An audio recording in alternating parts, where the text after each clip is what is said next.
Morning student class 9।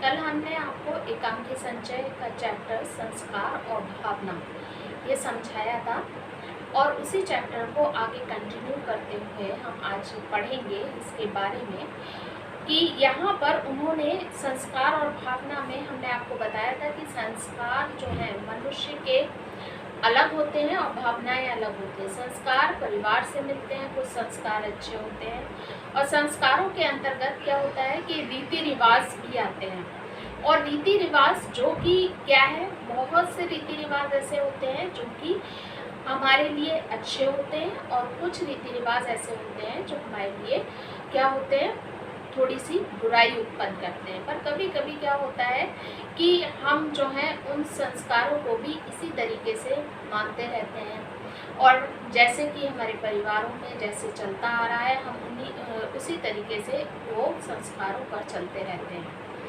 लेकिन क्या होता है कि कुछ समय ऐसा बीतता है, क्योंकि अगर आप उन्हीं पुरानी बातों के ऊपर चलते रहेंगे तो जीवन जो है हमारा बहुत पीछे रह जाएगा। इसलिए हमें क्या करना चाहिए, जब हमारा परिवर्तन जो है जीवन का नियम होता है तो हमें अपने संस्कारों में भी परिवर्तन करते रहना चाहिए। नहीं तो हम उन्हीं रूढ़िवादी विचारों में फंसकर रह जाएंगे और हम जो है उनसे नहीं निकल पाएंगे। तो कभी कभी क्या होता है कि हमारे अंदर की भावनाएं जो हैं वो और ज़्यादा प्रबल हो जाती हैं, तेज़ हो जाती हैं और वो संस्कारों को, जो पुराने दकियानुसी संस्कार हैं, उनको बदल देती हैं। भावनाएं जो हैं वो प्रबल होकर उन संस्कारों को बदल देती हैं। भावनाएं अंदर से हमारी ये कह रही हैं कि ये गलत है, पर क्योंकि हमारा परिवार ये करता आ रहा है हम उसको मानते आते हैं। और क्या होता है, एक दिन क्या होता है, वो भावनाएं इतनी तेज़ हो जाती हैं कि हम उन संस्कारों से बाहर निकल आते हैं। लेकिन इसमें जो माँ है वो पुराने ख्यालात की एक लेडी है, पुराने ख्यालात उसके हैं और पुरानी चीज़ों को वो मानती चली आ रही है। और इस समय जो चीज़ें होती हैं उस पर वो जो है बिल्कुल भी चलने के खिलाफ है। वो कहती है कि आज का ज़माना जो है वो अलग है और वो उन्हीं बातों को मानती है जो उसने अपने परिवार से सीखा है, जो उसके पुराने विचार हैं, उन्हीं बातों को मानती चली आ रही है।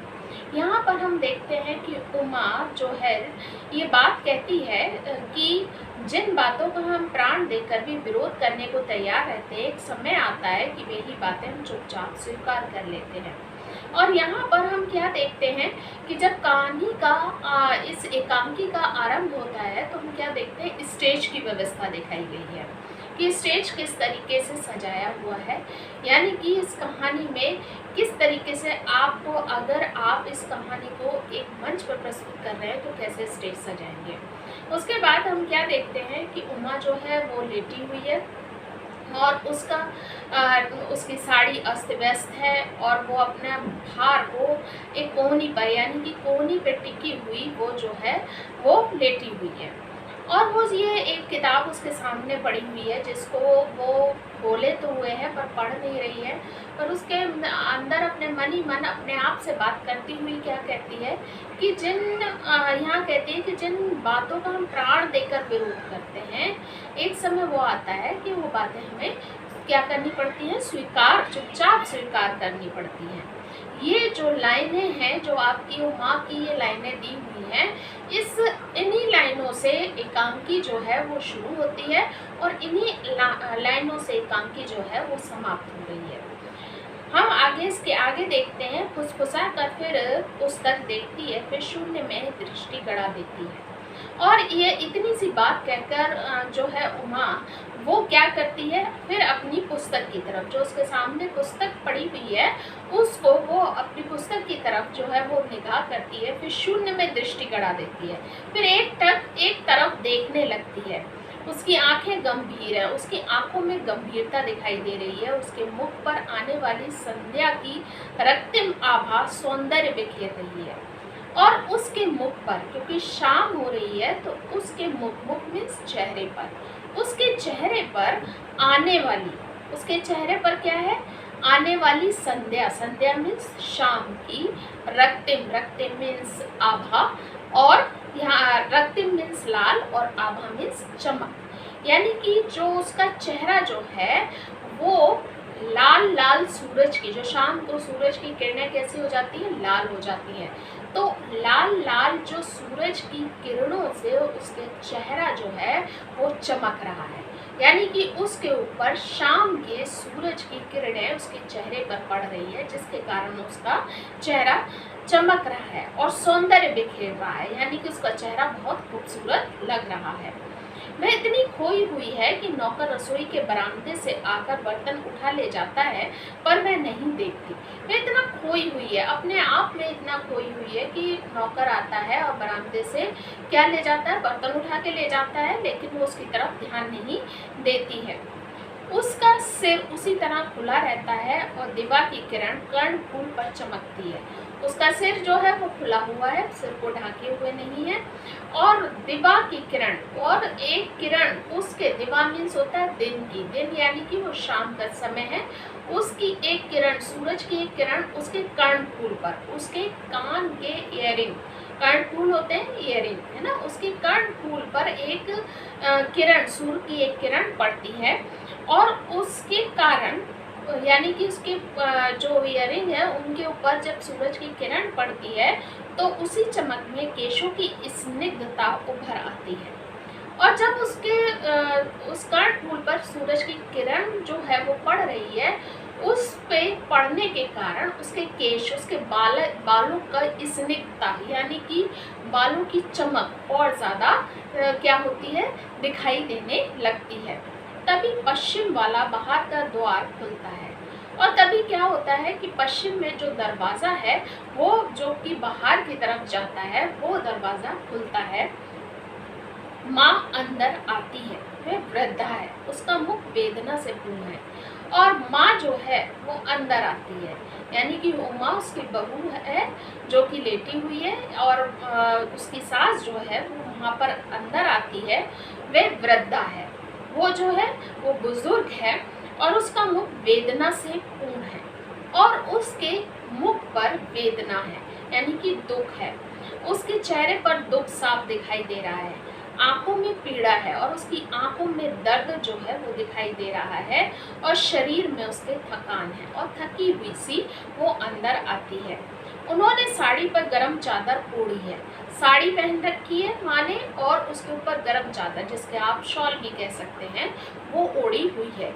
उनकी पग ध्वनि सुनकर उमा चौंक कर उठती है और आंचल ठीक करती है। उनके पग ध्वनि यानी कि पैरों की आवाज़ सुनकर उमा जो है चौंक जाती है, और अपने साड़ी के आंचल को वो ठीक करती है, साड़ी के पल्ले को ठीक करती है। माँ उसी के पास आकर धम से बैठ जाती है, बैठती बैठती कहती है। माँ उमा के पास आकर बैठती है, और बैठते बैठते क्या कहती है, माँ कहती है भर्राए स्वर से, उसका गला भरा हुआ है जैसे कि अभी रो पड़ेगी। कहती है, तूने सुना उमा? और वो कहती है उमा से कि तूने सुना? उमा अचरज से, उमा आश्चर्य से कहती है, क्या माता जी? माँ, पिछले महीने अविनाश बहुत बीमार हुआ, और माँ उसे बताती है कि पिछले महीने अविनाश उसका बड़ा बेटा है जो उसके साथ नहीं रहता है, और उसका छोटा बेटा अतुल और उसकी पत्नी उमा उसके साथ रहती है, अपनी सास के साथ रहती है उमा, परंतु उसका जो बड़ा बेटा अविनाश है वो उससे अलग रहता है। तो कहते हैं कि पिछले महीने अविनाश, माँ उसे बताती है उमा को कि पिछले महीने अविनाश बहुत बीमार रहा। उमा, सच? माँ, हाँ। उमा, उन्होंने तो कुछ नहीं बताया। उमा कहती है कि अतुल ने तो ऐसा कुछ नहीं बताया कि भैया की तबीयत बहुत खराब रही। माँ, वह क्या बताता? वह क्या वहाँ जाता है? तो कहने लगी कि अतुल जो है वो क्या बताता, वो कोई वहाँ थोड़ा जाता है, अपने भाई के घर थोड़ा जाता है। उमा, फिर भी सुना तो होगा, आपसे किसने कहा? उसने कहा, उमा कहती है कि हो सकता है उन्होंने, चलो वो गए ना हो, अविनाश के घर नहीं जाते और ना गए हो, उनको पता तो चला होगा, कहीं ना कहीं से खबर तो लगी होगी। और वो पूछती है कि आपको किससे पता चला? उमा माँ से पूछती है कि आपको किससे पता चला?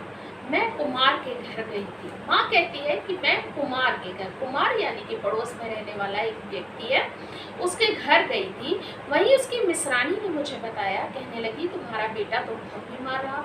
वहीं उसकी मिस्रानी ने, वहीं उसकी नौकरानी ने जो है मुझे बताया कि तुम्हारा बेटा जो था वो बहुत बीमार रहा। कहने लगी तुम्हारा बेटा तो बहुत बीमार रहा, मर कर बचा। सुनकर मैं शर्म से कड़ गई। और माँ से उस मिस्रानी ने, उस नौकरानी ने, जो कुमार की नौकरानी थी, उसने कहा तुम्हारा बेटा बहुत बीमार रहा, मर कर बचा। यानी कि बहुत हालत खराब थी और उसकी इतनी हालत खराब थी कि मरते मरते बचा। और वो कहती है कि माँ कहती है कि ये बात सुनकर मैं शर्म से कड़ गई। ये बात सुनकर मुझे बहुत शर्म महसूस हुई। मेरा बेटा बीमार रहे और मुझे पता भी न लगे। और माँ कहती है कि मेरा बेटा बीमार था और मुझे जो है पता भी नहीं चला। और मुझे पता किससे चल रहा है? मिस्रानी से, और वो भी दूसरे के घर की नौकरानी से मुझे ये बात पता चल रही है। आंसू भर आते हैं, स्वर लड़खड़ाता है। बचपन में उसे कभी खांसी भी हो जाती थी तो मैं कई कई दिन तक ना सोती थी। और वो याद करती है जब वो छोटा था कि बचपन में जब उसे खांसी हो जाती थी, उसके आंखों में आंसू है, माँ के आंखों में आंसू हैं और उसकी आवाज़ लड़खड़ा कर वो बोल पा रही है। और वो कहती है कि बचपन में अगर अविनाश को कभी खांसी भी हो जाती थी तो मैं कई कई दिन तक नहीं सो पाती थी और ना खाती थी ना सोती थी। वे बहुतेरा समझाते थे। और वो कहते हैं कि ना मैं कुछ खाती थी ना सो पाती थी, वे बहुतेरा समझाते थे। वे शब्द का प्रयोग किया गया है। वे यानी कि उमा के ससुर, यानी कि वो जो माँ है उसके पति, अविनाश के बाप, है ना। वो कहते हैं कि वे बहुतेरा समझाते थे, वे बहुत ज़्यादा समझाते थे, नाराज़ भी हो जाते थे कि वो जो है तुम्हारे पिताजी मुझे बहुत समझाते थे, और नाराज़ भी होते थे पर जी नहीं मानता था। और अब वो कहती है पर मेरा जी नहीं मानता था कि मैं बच्चे को, अगर बच्चे की तबीयत खराब है तो मैं पूरे समय उसके लिए हर समय लगी रहती थी। कहती है पर अब ये समय आ गया है कि वो बीमार है और मुझे इस बात का पता भी नहीं चला। आगे नहीं बोला जाता, फूट फूट कर रो पड़ती है। आगे उससे और कुछ नहीं बोला जाता और ज़ोर ज़ोर से वो रोने लगती है। उमा करुणा से द्रवित उनको संभालती है और उमा जो है वो करुणा से द्रवित हो जाती है। उसे माँ के ऊपर क्या आती है? दया आती है और वो उनको संभालती है। उमा सांत्वना से भीगा स्वर, उमा जो है उन्हें सांत्वना यानी कि तसल्ली देते हुए कहती है माता जी रो मत, इसमें आपका क्या अपराध है? और उमा कहती है माता जी रो मत, इसमें आपका क्या अपराध है? भाई भैया अगर अलग रहते हैं तो इसमें आपका कोई अपराध नहीं है। माँ उसी तरह अपराध और किसका है? सब मुझी को दोष देते हैं। मिस्रानी कह रही थी बहू कैसी भी हो पर अपने प्राण देकर उसने पति को बचा लिया। वो कहती है कि अपराध और किसका है? सभी मुझे ही दोष देते हैं। और कहती है कि वो कुमार की मिस्रानी कह रही थी कि बहू तुम्हारी कैसी भी है, अविनाश की जो पत्नी है वो तुम्हारी कैसी भी है, लेकिन उसने प्राण देकर अपने पति को बचा लिया। लेकिन उसने उसकी इतनी सेवा की कि उसने अपने पति की जान को बचा लिया। अकेली थी पर किसी के आगे हाथ पसारने नहीं गई कि वो अकेली थी और कोई भी उसका सहायक नहीं था। पर उसने कभी किसी के सामने क्या है मदद के लिए हाथ नहीं फैलाए, ना पैसे के लिए कभी किसी के सामने हाथ फैलाए। केवल एक दो बार मिस्रानी ने दवा लाकर दी थी, बस एक दो बार मिस्रानी किसी नौकरानी ने उसे क्या किया था? दवा लाकर दी थी, वरना स्वयं दवा लाती थी। नहीं तो वो क्या करती थी? खुद ही क्या करती थी? दवा लाकर देती थी, खुद ही उन्हें दवा लाकर, वरना स्वयं दवा लाती थी, खुद ही वो दवा लाकर अविनाश को दिया करती थी। घर का काम करती थी और फिर अविनाश को देखती थी, घर का सारा काम करती थी और अविनाश की क्या करती थी? सेवा करती थी। उमा टोक कर, पर माता जी भाई साहब को हुआ क्या था? उमा बीच में ही माँ को रोकती है और कहती है पर माता जी भाई साहब को ऐसा क्या हो गया था कि उनकी हालत इतनी खराब हो गई? माँ हैजा, माँ कहती है उसे हैजा हुआ था। हैजा डायरिया होता है। जैसे आपको पता होगा पुराने समय में डॉक्टरों की बहुत ज़्यादा समस्या थी और डॉक्टर जो थे वो नहीं मिला करते थे, अच्छे डॉक्टर नहीं थे, वैद्यों पे लोग डिपेंड करते थे। तो हैज़ा भी उस समय बहुत बड़ी बीमारी हुआ करती थी। उमा चौंकती है, हैज़ा माँ मर कर बचा है बेटी, 10 दिन बीत गए पर अभी तक दफ्तर नहीं जाता। माँ कहती है कि मर कर बचा है, इतनी हालत उसकी खराब है कि 10 दिन बीत गए हैं और अभी तक वो दफ्तर जाने लायक नहीं है। उमा कैसा अचरज है, उन्हें पता भी नहीं लगा। उमा कहती है कैसे आश्चर्य की बात है कि अतुल को ये बात पता नहीं चली। अपने पति के लिए वो कहती है कि अतुल को ये बात पता नहीं लगी। माँ पता लगा भी हो तो क्या वह बताने वाला है? माँ जो है वो कहती है अगर उसे पता भी होगा तो वो बताने वाला नहीं है, वो क्यों हमें बताएगा, वो अपने अंदर ही ये बात रखेगा, वो मुझे नहीं बताएगा। उमा चोट खाकर, पर माता जी है तो उमा को अंदर से चोट महसूस होती है। क्यों? क्योंकि उसके पति को जो है, उसकी माँ जो है वो कहती है कि वो बताने वाला नहीं है, वो हमें क्यों बताएगा।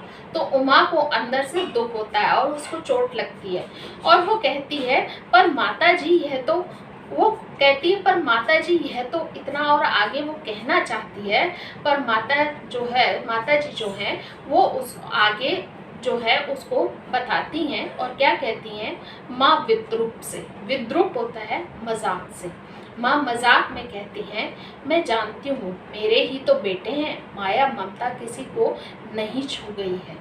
वो कहती है मैं जानती हूँ बेटा, ये बेटे मेरे ही हैं, अविनाश और अतुल मेरे ही बेटे हैं, माया ममता किसी को छू नहीं गई है, ये किसी को प्रेम करने वाले बच्चे नहीं हैं, ये ऐसे नहीं हैं कि ये बच्चे जो हैं वो माया और ममता में पड़े, किसी के प्रेम में पड़े या किसी को प्यार करें। हर बात में देश धर्म और कर्तव्य की दुहाई देते हैं, हर बात में कहते हैं कि तुमने हमें पैदा किया है, ये तुम्हारा क्या है, ये उन्होंने कहा है कि तुमने हमें पैदा किया है, ये तुम्हारा कर्तव्य है।